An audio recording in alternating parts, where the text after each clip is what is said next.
নবী পাকের রাসূল নবী পাকের দিওয়ানা ইবনে জিগার আমানি রাহমাতুল্লাহ আলাইহি আমার নবী পাকের দরবারে গিয়ে হাজির হয়ে গেলেন। নবী পাকের সানে নাতে রাসূল পড়লেন, গজল পড়লেন।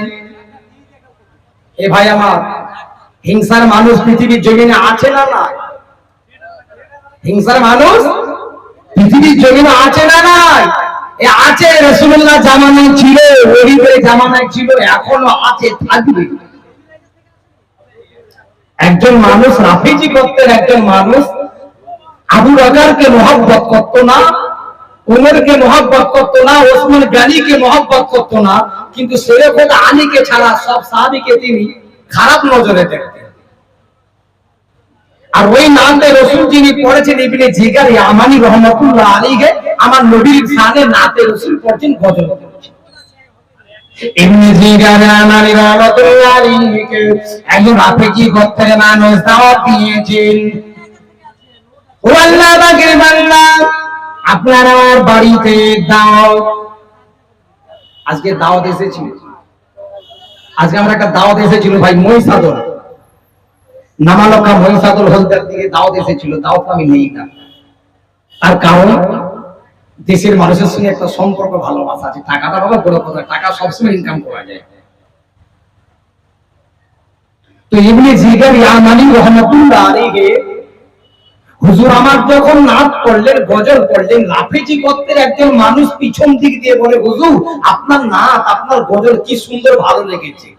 ওটা মৌখিক, মুখে বলেছিল, কিন্তু অন্তরে তার হারামের ছুরি ছিল, যে মানুষটাকে নিয়ে গিয়ে একসঙ্গে কেমন করে বেয়াদবি করা যায়। ইবনে জিগার ইয়ামানি রাহমাতুল্লাহ আলাইহি উনি সরলপ্রাণ মানুষ, ভালো মানুষ, আল্লাহ নবী প্রেমের মানুষ, করলেন কি দাওয়াত কবুল করে নিয়েছেন। ওয়াদা কিয়া তো নিভানা পড়েগা, ওয়াদা করলে ওয়াদা পূর্ণ করতে হবে। দাওয়াত দিলে দাওয়াতে আমাকে আপনাকে আসতে হবে। দাওয়াত দিলে আসতে হবে কি হবে না? বাড়িওয়ালা মেহমানদারে আপনাকে কি দিয়ে খাওয়াবে ওটা তো তার ব্যক্তিগত ব্যাপার। ও আপনার নসিবে আল্লাহ গোশত ভাত রাখলে আপনি পাবেন, আর যদি শাক ভাত থাকে, সবজি ডাল থাকে, আল্লাহ তাই নসিবে দিতে হবে। উনাকে দাওয়াত দিয়েছে। কে দাওয়াত দিয়েছেন? ইবনে জিগার ইয়ামানিকে দাওয়াত দিয়েছেন রাফিজি গোত্রের একজন মানুষ। দাওয়াত নিয়েছেন, দাওয়াতে চলে গেছে। ও সুনাদা ভাইয়েরা, আজকের দিনেতে আবু জার সিদ্দিকী ভাইজানকে দাওয়াত করেছেন, ওয়াফা সিদ্দিকী ভাইজানকে দাওয়াত করেছেন, মুসফিকিন সিদ্দিকী ভাইজানকে দাওয়াত করেছেন, অবশেষে শেষ নাজিল করবে শাওবান সিদ্দিকী ভাইজানকে দাওয়াত করেছেন। ওনাদের জন্য বাড়িতে বসার ব্যবস্থা আমরা করে দিয়েছি বাবা, যাতে করে হুজুরদের মনে কোনো কষ্ট না জাগে, ওনাদের জন্য বেয়াদবি জন্য না হয়ে যায়। আসার সঙ্গে সঙ্গে বাবা খাবার আইটেম আমরা রেখে দিয়েছি, নাস্তার ব্যবস্থা করে দিয়েছি, ভাতের ব্যবস্থা করে দিয়েছি, আরামের বিছানাটা বিছিয়ে দিয়েছি, যাতে হুজুররা যেন বাড়িতে একটু বিশ্রাম নিতে পারে। ইবনে জিগার ইয়ামানি রাহমাতুল্লাহ আলাইহি বাড়িতে লোকটা চলে গেলেন, দাওয়াত দিয়েছিল, বাড়িতে পৌঁছে গেছেন, বাড়িতে গিয়ে দেখে বসার জায়গা ঠিক মতো তাই না বাবা, না নাস্তা নিয়ে এলো, না পানি নিয়ে এলো, না শরবত নিয়ে এলো, না মাজা নিয়ে এলো, না থানসা বানলো, কিছুই আনলো না। আধা ঘন্টা পর দেখতে পাওয়া যায় দুজন মানুষ ঘরের ভিতরে ঢুকে গিয়েছে। ঘরের ভিতরে ঢুকে গিয়ে ওই মানুষটাকে ধরে নিয়ে জিভটাকে ছুরি দিয়ে কেটে দিয়েছে। এ বাবা গল্প নয়, ঘটনা আছে, কেতাবে আছে। এই ওয়াজটা আপনার এলাকার মানুষেরা শুধু শুনে না, এসব খাতারনাক জিনিস বসিয়ে রেখেছে,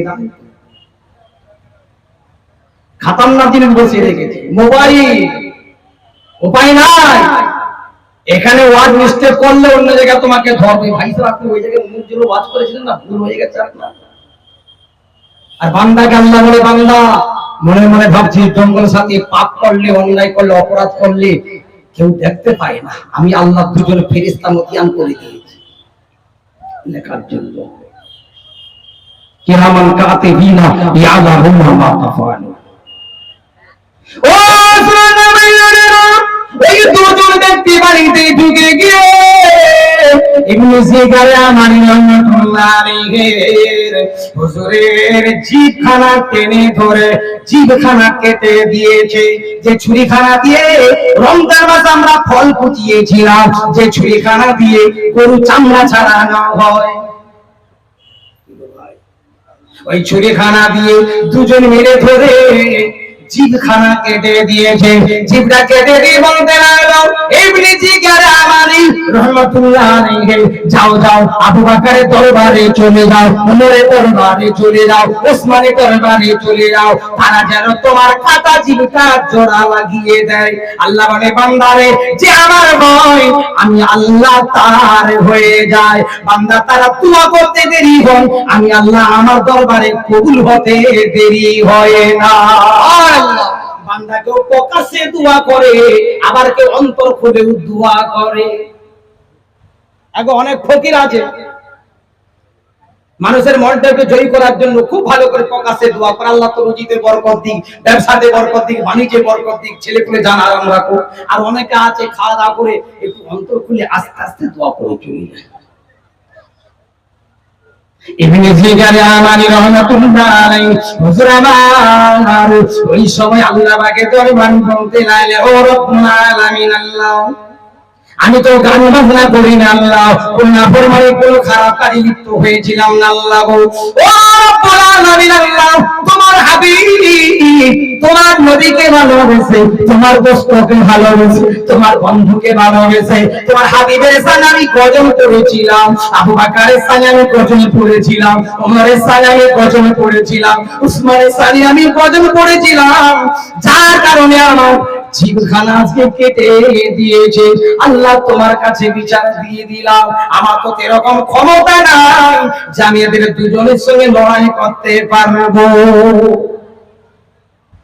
উনি চলে গেলেন, কাঁদতে কাঁদতে জিভটা কাটা জিভটা ধরে নিয়ে আল্লাহর নবী বিশ্ব নবী আমিনার লাল আব্দুল্লাহর জিগারের আপারা আমিনার নয়নারে তারা উম্মতের কান্নার সাফিয়ে মাহজার হাবিবে কাউসার যার নবী রওজা পাকের যে হাজির হয়ে গেল, আসসালাতু ওয়াসসালামু আলাইকা ইয়া রাসূলুল্লাহ, আসসালাতু ওয়াসসালামু আলাইকা ইয়া হাবিবাল্লাহ, আসসালাতু ওয়াসসালামু আলাইকা ইয়া রাহমাতাল লিল আলামিন, ইয়া রাসূলুল্লাহ, ইয়া হাবিবাল্লাহ, আপনার সামনে নাচ পড়ার জন্য, আপনার সামনে গজল পড়ার জন্য আজকে রাফিজি মানুষটা আমার জিভটা কেটে দিয়েছে। রাতের বেলায় আশেক বান্দা করলেন কি, নবী পাকের সামনে সালাম দিতে দিতে হঠাৎ রাতের বেলায় ঘুম ধরে গেছে। জিভখানা হাতে নিয়ে, কাটা জিভটা হাতে নিয়ে রাতের বেলায় ঘুম ধরে গেছে।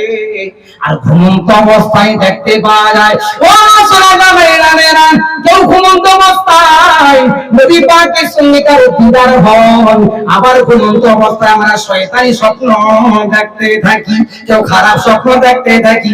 বেশিরভাগই শীতকালে যখন হাঁটুর কাপড়টা উঠে যায়, লেপ যখন টানাটানি করি, তখন আমরা খারাপ স্বপ্ন বেশি দেখতে থাকি। ইবনে জিগারে আমানি রাহমাতুল্লাহ আলাইহি হুজুর আমার স্বপ্নের মাধ্যমে দেখতে পেলেন আবু বকরকে রাসূলুল্লাহর সামনে বসা আছে, ওমর ফারুক বসা আছে, ওসমান গনি বসে আছেন, আলীও বসে আছেন, আর আমার নবী পাক সাল্লাল্লাহু আলাইহি ওয়াসাল্লাম বসে আছে। ওই সময় দেখতে পাওয়া যায় ইবনে জিগারে আমানি রাহমাতুল্লাহ আলাইহি ঘুমন্ত অবস্থায় ঘুমিয়ে গেলেন।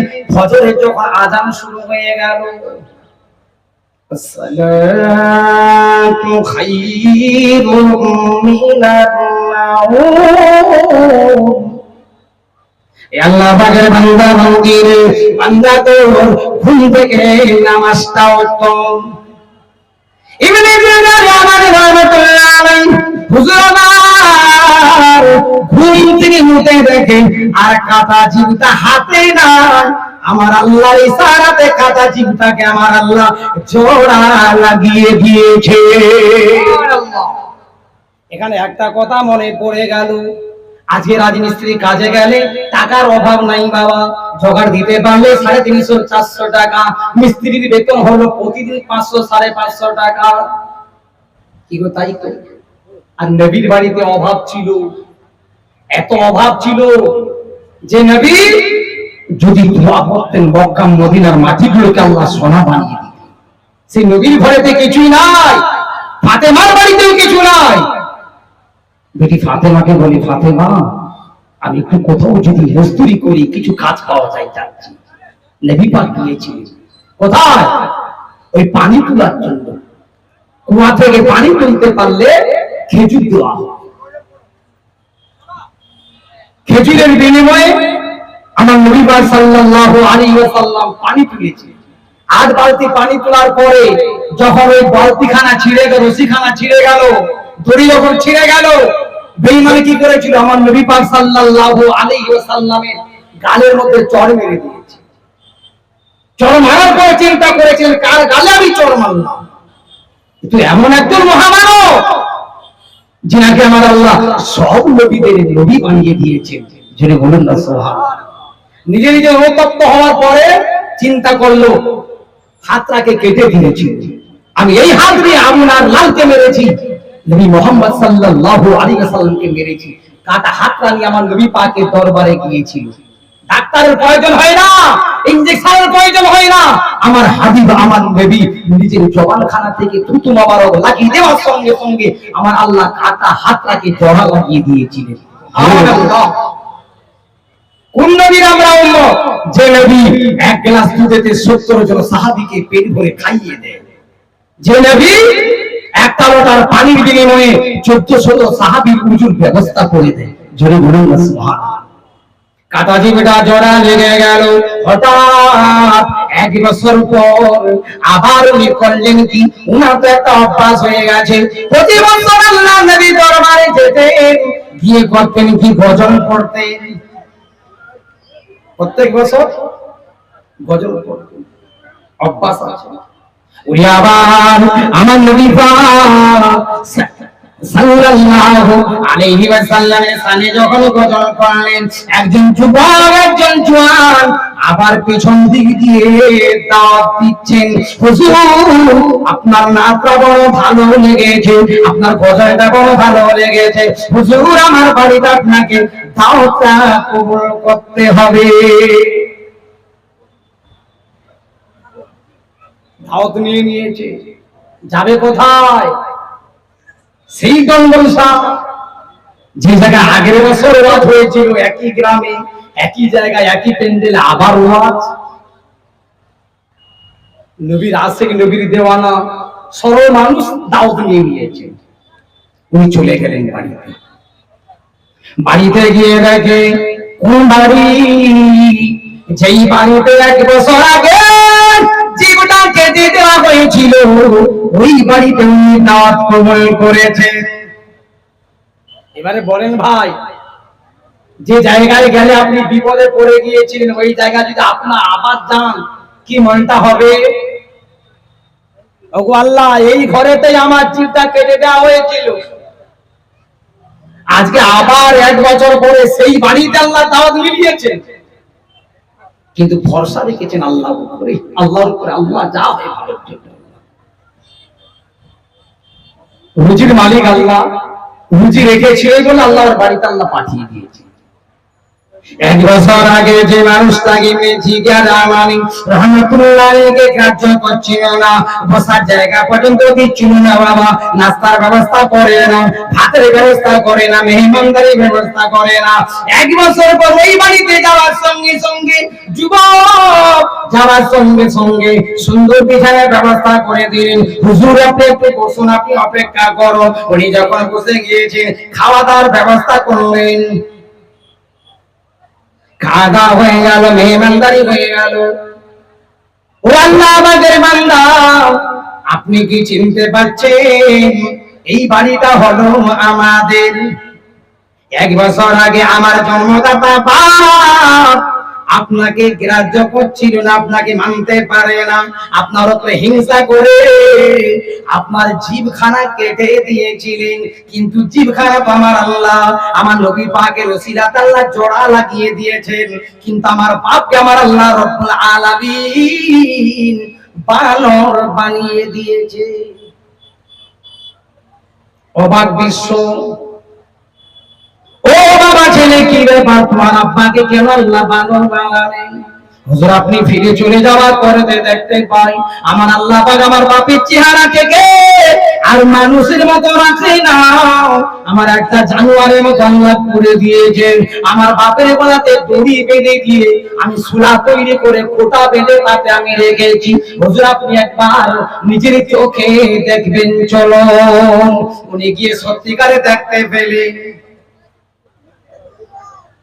এ হলো মুনাফিকির আলামত। মুনাফিকির আলামত। হিংসাটা ভালো জিনিস নয়।